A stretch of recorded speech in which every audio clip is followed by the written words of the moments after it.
अर्ज कर रहा हूं कि इस दिनों एक बात बहुत जो देखी जाती है कि दिमाग में असंतुलन नजर आता है। असंतुलन मतलब कि हम बड़े अग्रेसिव रहते हैं, सामने वाले को दबाने की कोशिश करते हैं और अपने आप को ज़्यादा जाहिर करने की कोशिश कर रहे हैं। और ये जो प्रवृत्ति है ये कहीं ना कहीं युवाओं में कुछ और ज़्यादा देखने को मिलती है।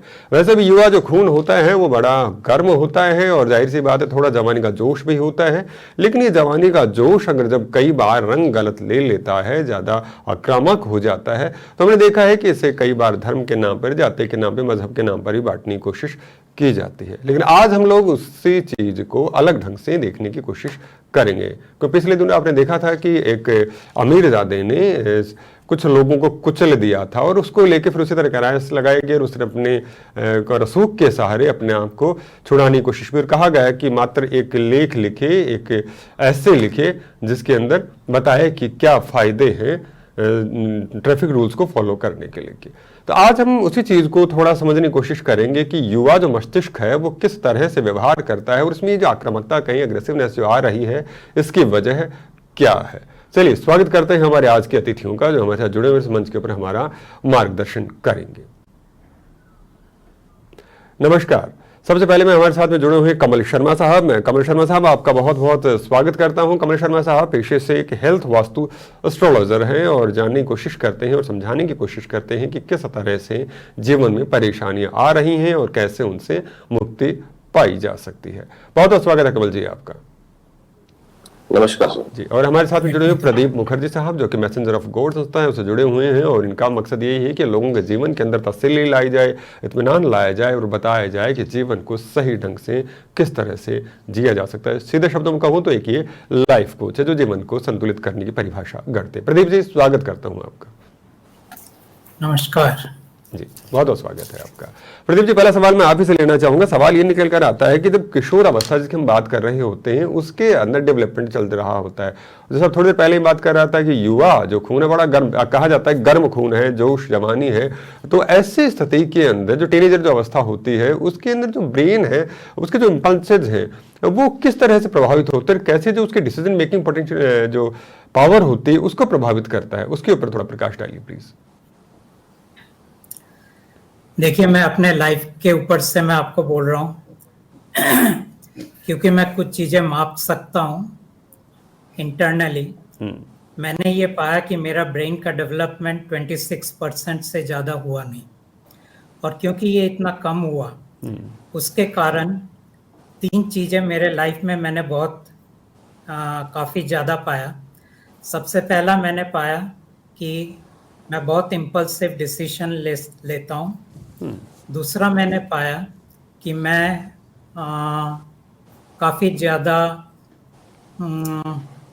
इमोशंस के ऊपर उतना कंट्रोल मेरा नहीं है। और तीसरा मेरे अंदर एक बहुत ज़्यादा एग्रेशन है, लेकिन ये एग्रेशन मैं बाहर प्रकट नहीं कर पाता हूँ बिकॉज हर वक्त मेरे सामने द अदर प्लेयर्स ज़्यादा पावरफुल होते हैं। एज अ रिजल्ट ये एग्रेशन मेरे अंदर की तरफ जाता है, जिसके कारण मैं अपने आप को बीट करता हूँ, पनिश करता हूँ। और क्योंकि मैं ये सब करता हूँ, फिर मेरे लाइफ में मैंने पाया कि अल्टीमेटली मैंने अपने हेल्थ को ख़राब किया, अल्टीमेटली मैंने अपने कैरियर के अंदर भी उसको इफेक्ट देखा। तो ये हुआ इंटरनल एग्रेशन। कुछ लोगों का ये एक्सटर्नल एग्रेशन होता है जिनका नेचर है कि वो दूसरे पर हावी हो सकते हैं। अब आते हैं कि आपका जो बेसिक सवाल है कि युवा वर्ग के अंदर क्यों इतना ज्यादा एग्रेशन आ रहा है और उससे जो मानसिक परिवर्तन आ रहे हैं उसको कैसे प्रभावित करता है वो। तो उसका कारण ये है कि हाई स्ट्रेस यानी बहुत ज्यादा तनाव। जब तनाव बहुत ज्यादा होता है तब क्या होता है कि ज्यादातर हार्मोन्स जिसको हम कॉर्टिसोल या टेस्टोस्टेरोन या एस्ट्रोजन कहते हैं ये बढ़ जाता है। जब ये बढ़ जाता है तब ब्रेन डेवलपमेंट के अंदर काफी प्रॉब्लम्स आ जाते हैं। प्रॉब्लम्स आते हैं तो क्या होता है, प्रीफ्रंटल कॉर्टेक्स, एमिगडाला और हिप्पो तीसरा वाला है हाइपोथैलेमस, ये चीजें डेवलप नहीं होती।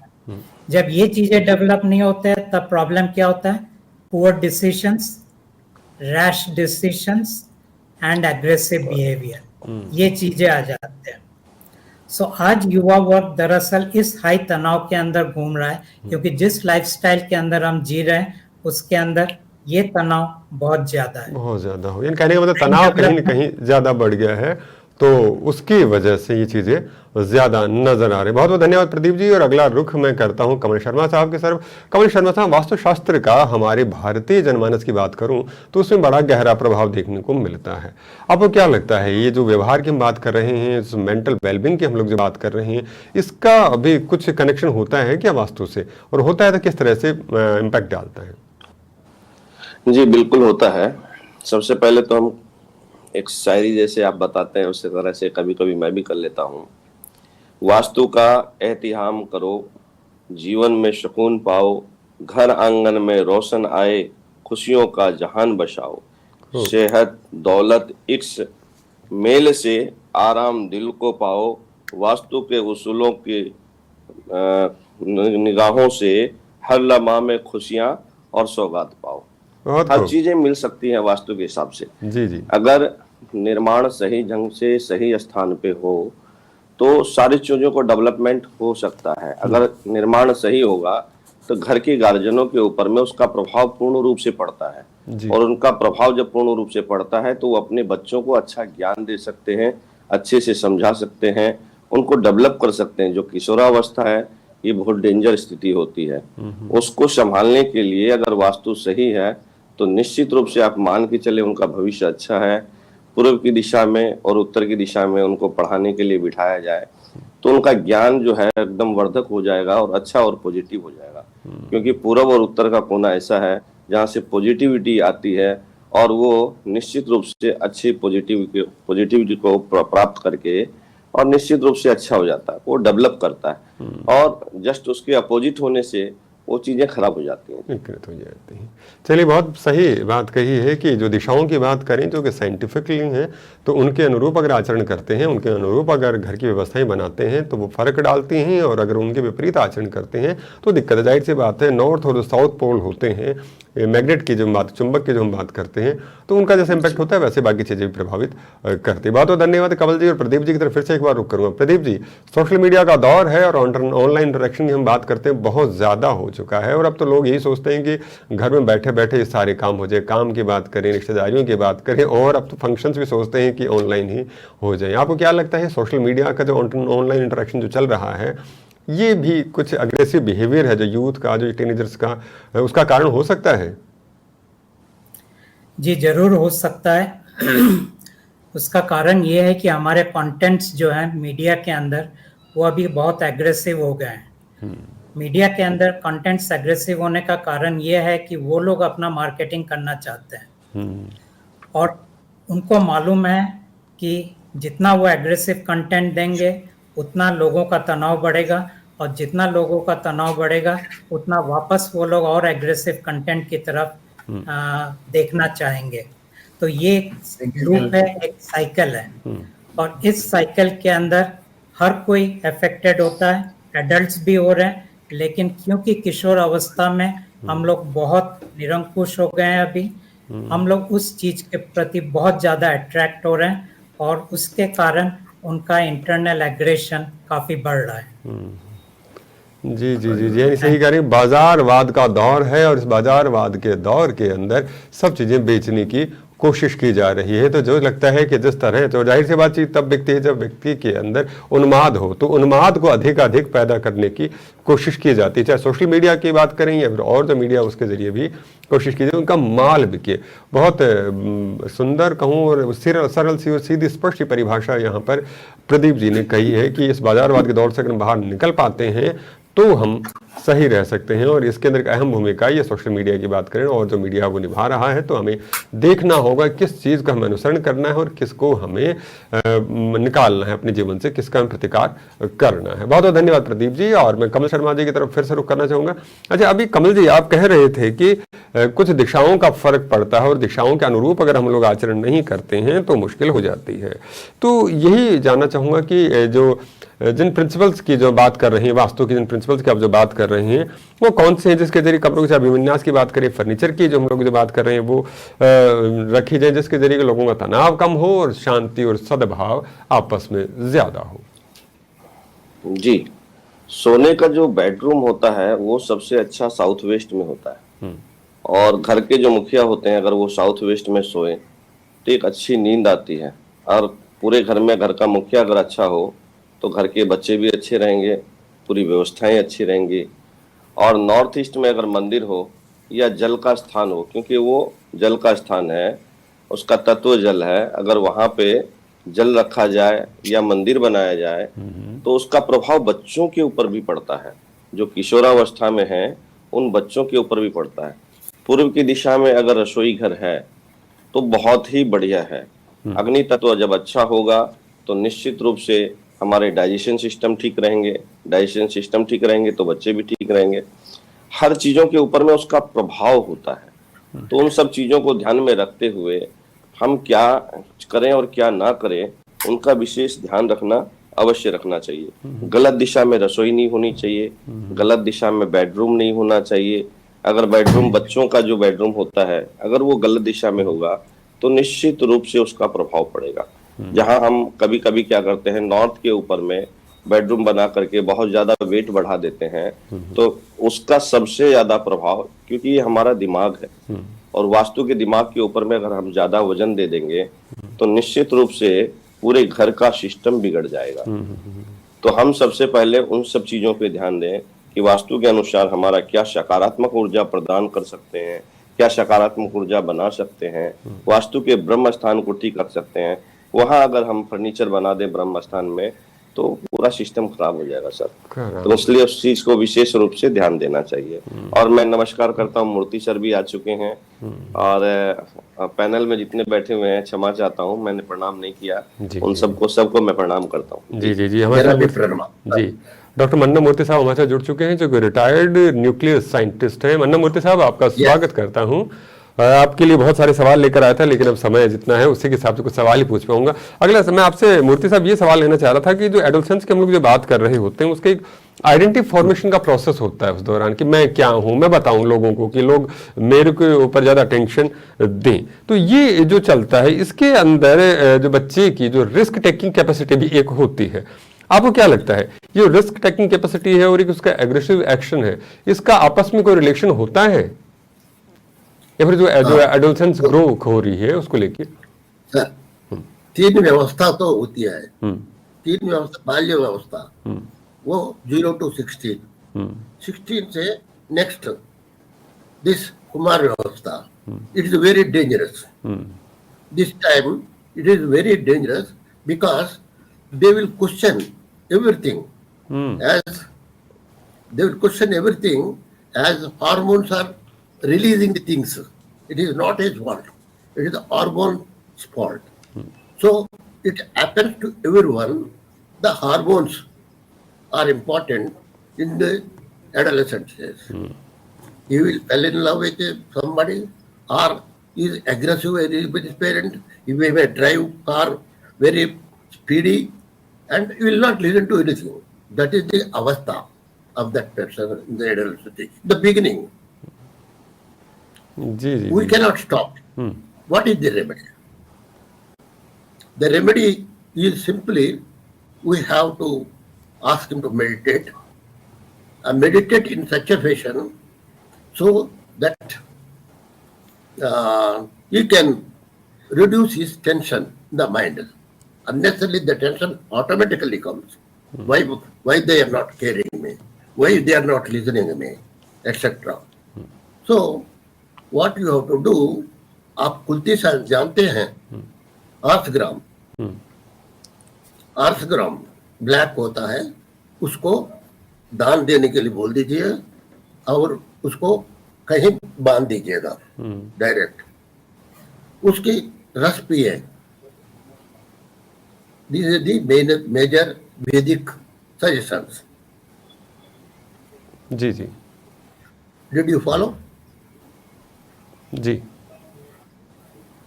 ये किशोरावस्था के लिए ना? जी जी जी जी, किशोरावस्था के लिए आप बता रहे हैं। मेरा पास एक इंस्ट्रूमेंट है, हार्मोनाइजर, वो नीचे है, वो उससे हम इधर से भी उस पेशेंट को ठीक कर सकते हैं। अच्छा, उस अवस्था में उसको फोटो देख के क्या अवस्था में है मिशन बोल देगी। उस व्यवस्था में हम लोग उस रेस जिसका कारण है, I will project it, if his photo is there it will go to directly to his frequency. अच्छा, that I have made for distance people who can not come to my office. That is the second, and already my student and friend is there. He is performing very well. जी And जी, with जी। his opinion only I have attended it. Yesterday also I was there, but जी।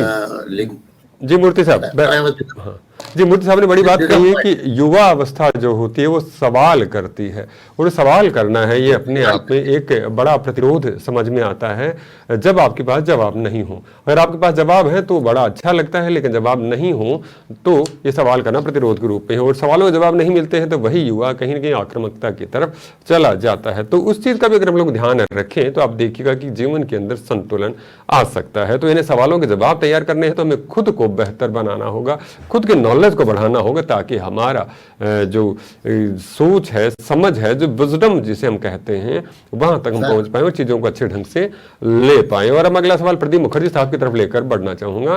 प्रदीप मुखर्जी साहब, जो social economic जो status है जिसकी हम बात करते हैं, तो वो किस तरह से प्रभावित करता है एग्रेसिव बिहेवियर को टीनेजर्स के, उसके ऊपर भी थोड़ा सा प्रकाश डालिए प्लीज प्रदीप मुखर्जी साहब। जी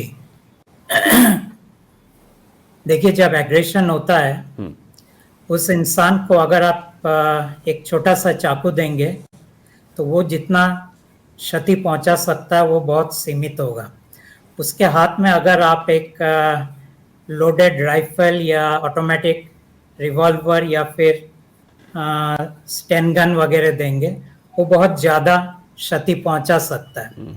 अब ये जो सवाल है जो आपने कहा जी सर, कि अबाउट सोशल इकोनॉमिक स्टेटस की बात कर रहे हैं, रिसोर्सेज आर मोर, ठीक है ना।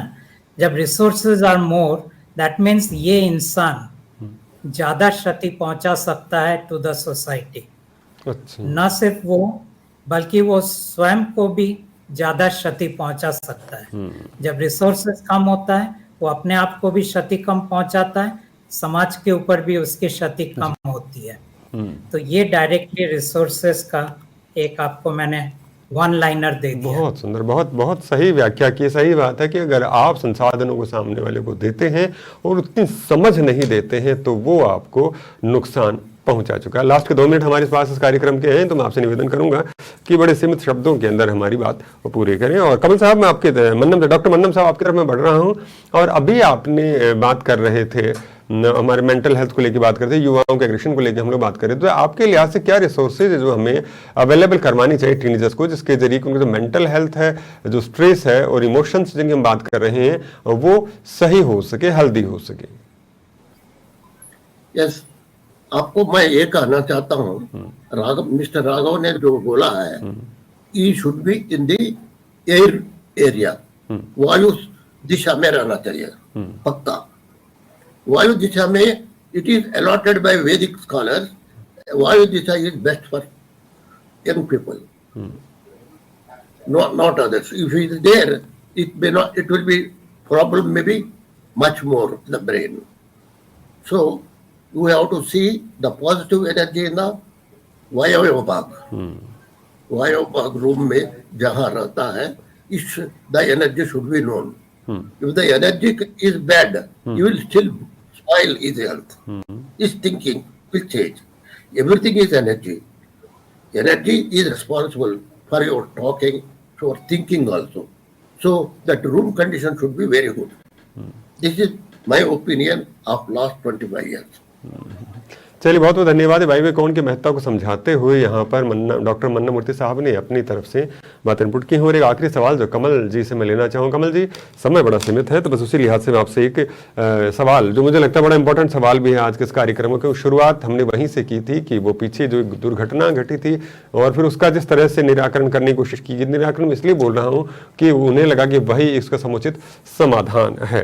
तो मैं जानना चाहता था, माता पिता की बात करें, किशोर बच्चों की बात करें, तो उनको जो बिल्कुल सेफ ड्राइविंग जिसे हम बात करते हैं उसको तैयार करने के लिए, उसको बढ़ावा देने के लिए क्या भूमिका निभा सकते हैं और क्या जिम्मेदारियां होनी चाहिए? पीछे जैसे गलती हो गई तो क्या इतना सा कहे कि आप एक ऐसे लिख दीजिए फ्री किया जा सकता है या फिर कोई रिस्पॉन्सिबिलिटीज भी होती हैं?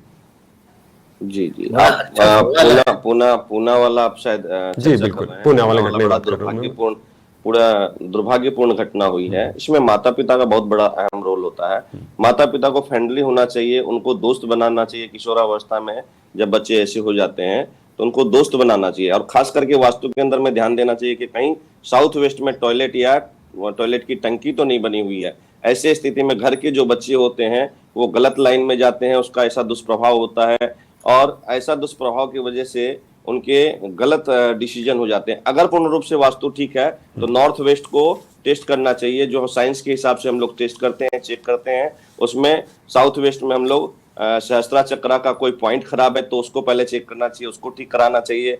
या फिर येलो पॉइंट जो होता है उसको हम लोग बोलते हैं स्वादिष्ठान चक्रा। अगर स्वादिष्ठान चक्रा का पॉइंट खराब है तो बच्चे बिल्कुल घर में नहीं सुनेंगे, इसलिए घर की स्कैनिंग करा करके उसको पूर्ण रूप से जांच कराना चाहिए, समझना चाहिए कि वो चीज है या नहीं है, तो सही वास्तु कारक जो होगा आपके उसको पूरा निराकरण कर देगा। साथ ही अभी आने वाले समय में एक वास्तु का बहुत बड़ा सेमिनार होने जा रहा है कोलकाता के अंदर में, मैं सबको निमंत्रण देना चाहता हूँ।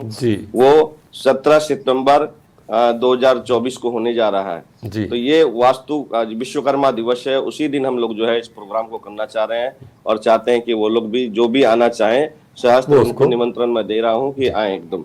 और माता पिता को फ्रेंडली होकर के वास्तु के हिसाब से इन सब चीजों के ऊपर भी ध्यान देना चाहिए, और माता पिता को एकदम नजदीक होना चाहिए, बच्चों के कंधे से कंधे मिला के चलना चाहिए ताकि उसको अच्छा और बुरा का ज्ञान दे सके। जी बहुत बहुत धन्यवाद कमल जी, बहुत सही बात कही है कि मुश्किलों को समझने का वसीला निकल आता। तुम बात तो करते, कोई रास्ता निकल आता, तो जरूरी है कि संवाद बैठाएं, हम लोग समझें एक दूसरे को और एक दूसरे का साथ दें, तो चीजें सही हो सकती है। सही को सही और गलत को गलत कहें। आज तीनों एक्सपर्ट हमारे साथ में जुड़े और अपना महत्वपूर्ण अनुभव आप लोगों ने यहाँ पर साझा किया, उसके लिए हृदय से अभिनंदन और आभार व्यक्त करता हूँ कि आपके जो ये निर्देश कहें, आपके जो अनुभव हैं, निश्चित तौर पर इस कार्यक्रम को देखने वाले दर्शकों को लाभ पहुंचाएंगे। आशा करूंगा पुनः इस मंच के ऊपर मिलेंगे और आपके अनुभवों का और लाभ लेंगे, हमारे दर्शकों के और सवालों का जवाब जानने की कोशिश करेंगे। लेकिन तक के लिए एक विराम की अभी हमें आवश्यकता है, तो इस विराम को अल्प विराम कहते हुए आज आगे चाहूंगा। बहुत बहुत धन्यवाद, फिर मिलेंगे।